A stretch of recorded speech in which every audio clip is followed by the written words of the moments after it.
Salama dole. Efa tsy zovina aminareo moa zany, fa za tsy hanazava ny détail tsony fa ny prime ministre vaovao sy ny ekipany dia i Andry Rajoelina ihany io sy la France ao ambadika, Ravatomanga, dia tsisy zavatra iova eo tsisy fanjakana vaovao zany eo zany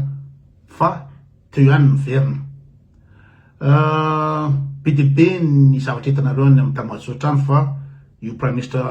vaovao io no propagande Andry Rajoelina io niaraka amin'ny Ratsitoany io samy mpangalatra tao daholo sady zay hainareo ihany ny comptable ny Ravatomanga dia mbola misy miseho manazava ihany angary efa maka sary miaraka amin'izao raha tsy oladrabako. Dia io zany ekipa ny la France io mipetraka io miaraka amin'ny Ravatomanga sy Andry Rajoelina ka ino moa zany tsy mila fanazavana détail tsony fa efa fantatsika ny zavatra misy sy miandry atsika. Voafitaka tanteraka ny CNZ ny ankizy matimaty ho azy fotsiny ny nandeha ny tolona tery amin'ny 13 mai tery amin'ny Andalambe amin'ny lacrymogène popopoka vody basy tamin'ny nanaovany gendarme azy voasambotra tsy zara tsy natao fa tsisy ninona azo raisina amin'io fa dia tsorahan-dralahy le izy, tsorahan-dralahy ary fahitako azy mety madio saina ihany ny président Mikael, colonel Mikael fa tsy napoiziny mihitsy ny fitsoraka rehetra avy any sa tsy sanapo koa moa zany na misy efa nanapo fa efa zay ny fandarana jereo erisiteny ny firmy n'olona efa niteny hoe ina moa zany olona Ravatomanga iny fa na dia natao ina moa zany foanana ny HCC, ny foanana ny anteniera, ny foanana sososososoa fa ataon-dralahy mitsangana tsy aiza fandehana eo dia mitsangana fotsiny tsy ara-dalàna sana dia zalahy manapa-kevitra eo dia le président ny HCC Honoré Rakotomalana iny ihany ny validé ina moa zany ny candidature ny Andry Rajoelina na dia efa fantatra fa tsy manana nationalité malagasy dia izy ihany io zany no manao cérémonie rehetrarehetra amin'ny investiture amin'ny président vaovao dia ny anteniera-PN zana foaravara fa io zany tsoraka ery sy teny vola tsy afa-tsy resaka vola dia Ravatomanga Rajoelina dia vola ka zay ny situation misy zany samy mazava aminareo le izy fa tsy dikany ny tolona iny vao mainka raha hitsoka satria ny zavatra hitranga dia zao ny ina moa zany ny haute cour de justice izy ndray no mangataka extradition ny Ravatomanga tsy leo ary izy mijanona any Maurice any ny olona an-dafy any mahay managadra olona ina moa zany mpangalatra sy mpamono olona fa raha iny ve averinao Madagasikara iny ve dia gadra iny tonga Madagasikara tsy gadra iny fa dia hiaraka mihinany mpamolo daholo nareo raha miverina eo Ravatomanga ary zavatra mety hatrany zany satria iny Mauriciana koa moa afaka niny izy raha ohatra ka ianao firenena tompony raha efa hitanao zao mpanao kolokolo avoleta sy mpanao jidijadona sy mpamono rehetra ny tanàna iny no ianao mbola mangataka averenao aty dia averina iny araka lalàna international dia averina mangataka extradition ny gasy dia averiny Mauriciana dia averina eo ohatra zany Andry Rajoelina firy ny trano Rajoelina mezinezina nosy be, mezinezina ny Dubai, mezinezina ny France, ny nosina midiny Rajoelina rehetraretra ny Sakatia ny sososotra fa hainareo tsisy kolokolotsy atao Andry Rajoelina ary mivazady amin'ny teny hoe ce dictateur sanguinaire zany mpamono olona dictateur vazaha mpanaovaka vazaha no teny an'izany hoe le président Andry Rajoelina l'ex-filtre de la France ce dictateur sanguinaire tsisy manenjika izy zao tsisy mandadare tsisy anketo moa ny Andry Rajoelina dia ny ekipany daholo no hitanareo ireo dia hiverina moramora zay izy fandray tanana indray ohatra ny tamin'ny Ravalomanana ny ala teo lazana fa 12 ans d'emprisonnement de travaux forcés zany iny dia mpitsanana azony Ravalomanana teo tamin'izy ny ala teo hoe 90 taona ino moa asa telo volony zany verina avy any izy mitsatsaika izy dia akory aby salama manam-pirenena fandaminana de verina andro rajoelona de zay zay zaho an-tragno ka inona mo fahitako azy le gasy mihitsy no tsy vonona am'izany fiovana zany ny gasy mihitsy hitenao voaozona andra-mandra-pahafaty za tsy mino an'le ozona sy le hoe finoana hoe jesosô fa le avy andranana ny tena tsy afaka amintsika gasy aminareo gasy ny avy andranana ny abadona de reo olo reo fa mieritreritra ataotsika na procureur ny paka na de olona vatomanga zany ary izy de fantatra zao vatomanga fa ino voatazona ny andafy de tsy momba loatra ve ny olona rehetrrehetra zay natao forcé hiaraka aminy de bengy ny olona miaraka vatomanga teo forcé na ianao vonono na ianao miala eo na ianao gadraina na ianao miaraka aminy zay ny akabetsahany fa ny olana am'ireo olo reo de tsy mba rarotana am'izao fotoana hoe tsy mba eo azy zao am'izao izy tsy manana pouvoir atsony zao iraha anatin'le izy fa tsy zany le olo reo io madama ino moa zany procureur ny paka io ty prime ministre vaovao ty sy reo olo atretra lazaina fa miaraka amin'ny isa moa ravatomanga reo natramersiteny reo olo reo tsy mieritreritra mihitsy hoe lavo zany andrareziny de ararotina am'izay mba anao zavatra fa reo de tsy hainao fa azony ino moa zany dororo na ny abadona mihitsy hoe vona anompola hatramy farany fanatika tsy haina azo mpanafody tsy hainao fa ny avy andranana zany tena mariny ny avy andranana anompola foana hatramy farany tsy mampaninona ny zareo mihitsy na tsy de mahazo vora loatra avy any amy ravatomanga any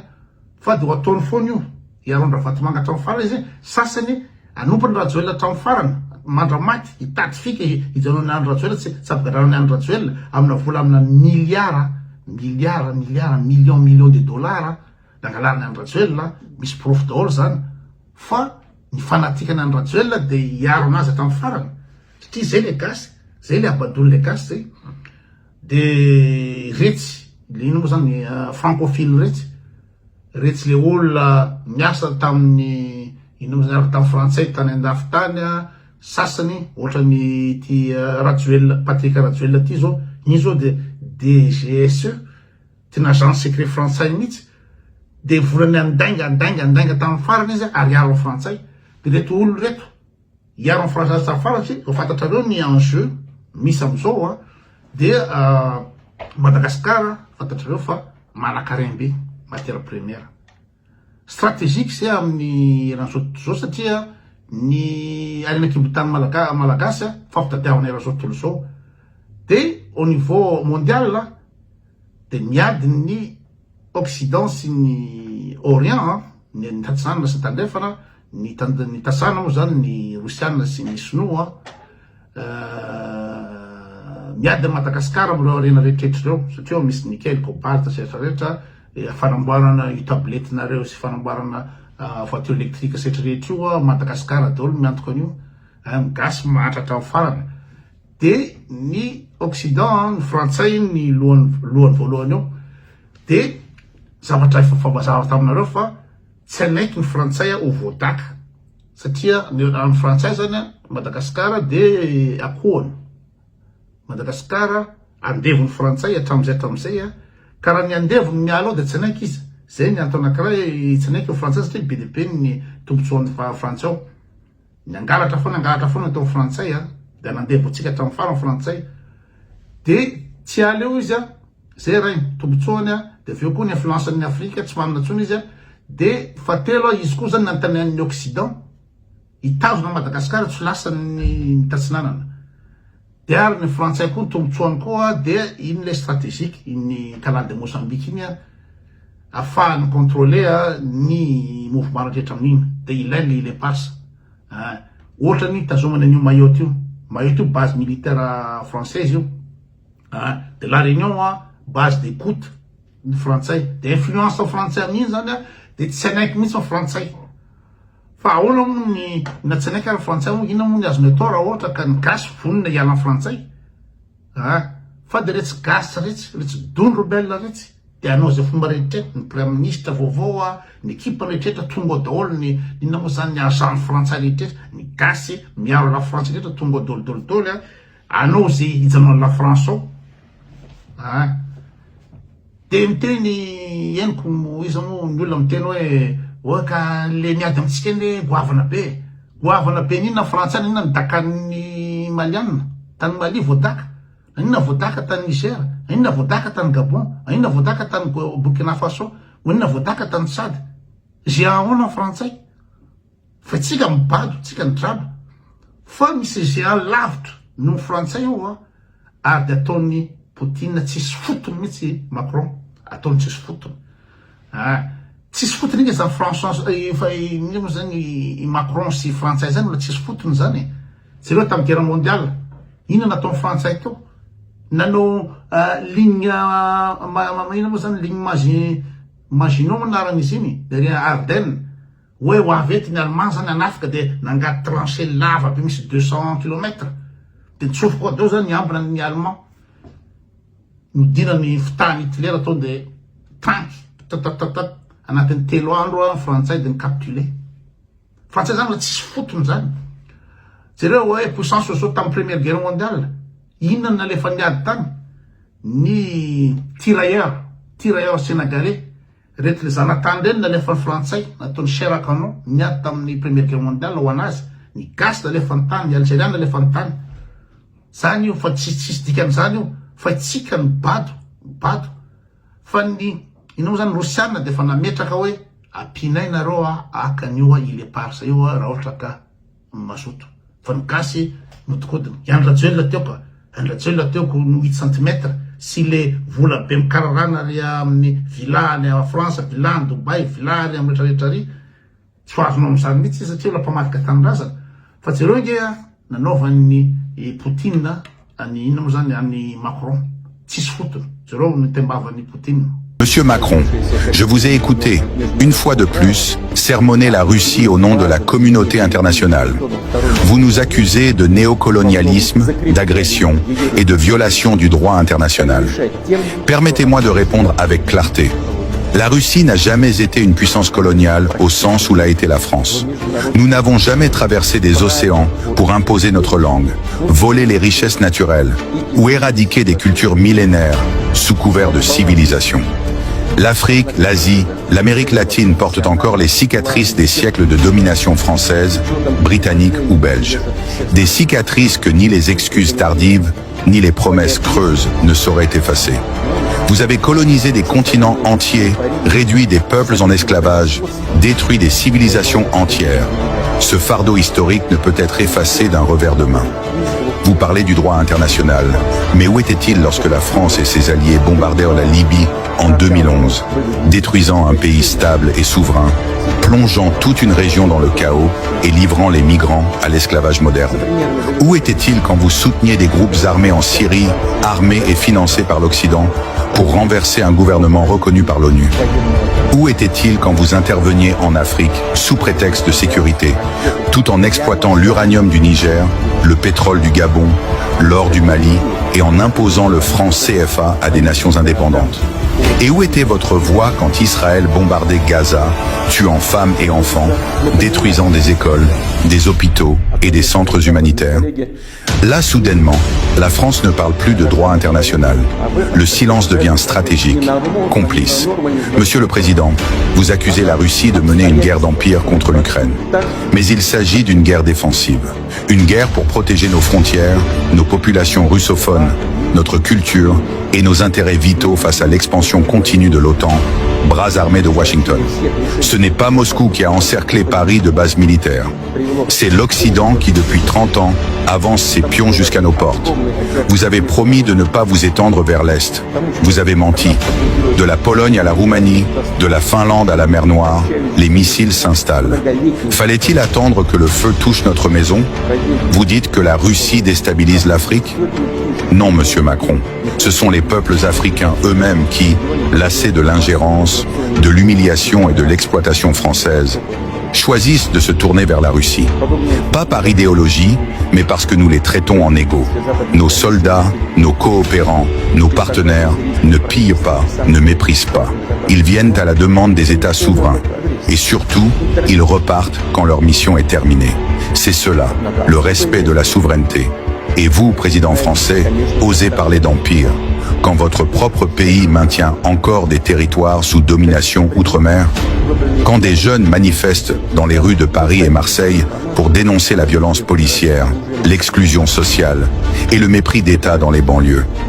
Parlez-leur donc de liberté, d'égalité, de fraternité. Quant à la puissance russe, elle ne se mesure pas seulement à nos armées, à nos missiles hypersoniques ou à notre indépendance énergétique. Elle se mesure à notre histoire, à notre mémoire collective. Qui a brisé les armées de Napoléon quand la France voulait dominer l'Europe? La Russie. Qui a vaincu Hitler, non pas à Londres ou à Washington, mais à Stalingrad, à Koursk, à Berlin? L'Union soviétique, au prix de 27 millions de morts. Sans nous, Monsieur Macron, ni la France libre, ni l'Europe actuelle n'existeraient. Vous devez votre souveraineté à notre sacrifice. Aujourd'hui encore, malgré les sanctions, les campagnes de diffamation et l'isolement que vous tentez de nous imposer, la Russie se dresse, digne, résiliente, respectée. Respectée en Afrique, respectée en Asie, respectée en Amérique latine. Parce que nous ne trahissons pas. Parce que nous ne changeons pas d'amis au gré des intérêts du moment. Parce que nous défendons un monde multipolaire, libre et respectueux des souverainetés nationales. À ceux qui m'écoutent, à ceux qui voient au-delà de la propagande, aimez ce message, partagez-le, faites-le circuler. Car face à la guerre de l'information, chaque voix compte. La vérité ne peut triompher que si elle est portée par les peuples. Et les peuples, aujourd'hui, se réveillent. Vive la Russie, vive les peuples libres et vive la vérité. Hitanareo am'zany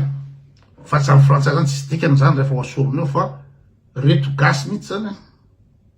mietretranao am'le voaoziny ny gasy ndray zany manao fomba rehetraretra zay amin'ny frantsay eo ny gasy reo zalahy le premier ministre sy rehetrarehetra eo sasany tombotsoa amerina ny izy moa ery Ravatomanga sy Andry Rajoelina fanatisme le fanatisme iny tsy miala rehefa bady n'olo de fanatika amin'ny baiboly fanatika amin'ny Jesosy fanatika an'izao de jereo mbola be dehibe koa ny gasy mbola fanatika ara-valomanana mbola fanatika sur 100% ny gasy fa tena nampandroso be ara-valomanana nefa de zavatra tsotra kely ny fanazavana amin'io resaka ivola ariary io totongana amin'ny totongana de memantra ny gasy karaha teto amin'ny raha-valomanana teto tsaratsara koa no ny tsy eto amin'ny Andry Rajoelina de ifetiny sasany fa hoe nahay be raha-valomanana sy tsaratsara ny fiainana tamin'ny raha-valomanana mihoatra ny amin'izao fotoana izao satria tsy fantany hoe tatinge mbola tsara ny raha-valomanana tsy fantany hoe tamin'ny andro tsara ndraiky ariary telo ny kilony vary tsy fantany tany amin'ny des années 70 tany gasy zany ny coupe d'Afrique basket aiza reny zany gasy zany tamin'izany fotoana zany ny fiainana tamin'izany ina moa zany zay niandry tamin'ny université mpianatra amin'ny université manana restaurant universitaire mahazo plateau sakafo misy vary laoka dessert rehetrarehetra misy télé amin'ny resto samy manana logement afa misy reo amphithéâtre rehetra reo tamin'ny andronay reo no namboarina